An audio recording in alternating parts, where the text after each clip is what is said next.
cover-up. It began in Roswell, New Mexico. Near White Sands and Alamogordo, Roswell was home base for many early tests of atom bombs and guided missiles. Here, also, the practice of military stonewalling may have been perpetrated. The case began when Roswell businessman Dan Wilmot witnessed an amazing object over the town. His son tells the story. This was their home in July of 1947, and it was one summer evening. They were sitting out here. Dad looked up in the west and saw an object that came down and had lights blinking, and it was rather frightening to him, but he said all of a sudden it seemed to rock a little bit and sort of counterbalance itself, wiggle a little bit, then seemed to settle down and take off at a rapid rate of speed. The next day, reporters heard that the Air Force had found fragments of the mystery object crashed on a remote ranch northwest of Roswell. Excitement ran high until officials announced it was only a weather balloon. Major Jesse Marcel, in charge of the operation, now tells a far different story. They took pictures, of course. They had a whole flock of microphones there. They wanted me they wanted some comments from me, but I wasn't at liberty to do that. So all I could do is keep my mouth shut.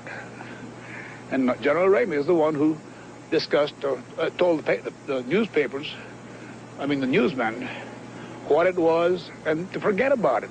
It was nothing more than a weather observation balloon, of course, which we both knew differently. Major Marcel had to keep silent because of his strategic position at that time. He was in charge of all security and intelligence on atomic tests in the United States and the Pacific. Marcel retraced his secret recovery operation across the hot New Mexico desert.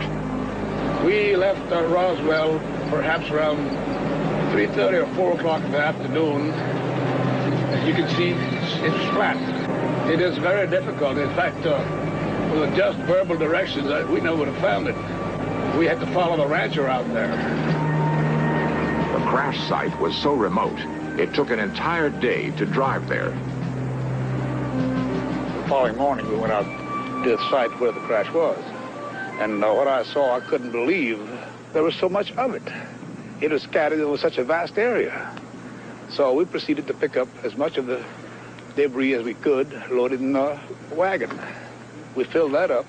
It took us a good part of the day to do that, because there were such small fragments that we had to do a lot of picking. We found a piece of metal about a 1.5 to 2 feet wide and about 2 or 3 feet long. Felt like you had nothing in your hands. It wasn't any thicker than the foil out of a pack of cigarettes. But the thing about that got me is that you couldn't even bend it, you couldn't dead it. Even with a sledgehammer would bounce off of it. So I knew that I had never seen anything like that before. And as of now, I don't know what it was. There is new evidence that the FBI then got into the case with a different cover story. Lawyer Peter Gersten, searching through declassified government documents, came across a mention of the Roswell case. One of those documents related to an incident in Roswell, New Mexico, which indicated that the object which had crashed was an experimental kite. The FBI investigated the incident and determined that it was terrestrial, that it was from an organization which had been doing research in experimental kites. What did crash in this desert? A UFO? A weather balloon? A radar-reflecting kite? It was not anything from this earth that I'm quite sure of, because being an intelligence officer, I was familiar with just about all materials used in aircraft and in our air travel. This is nothing like that. It could not have been.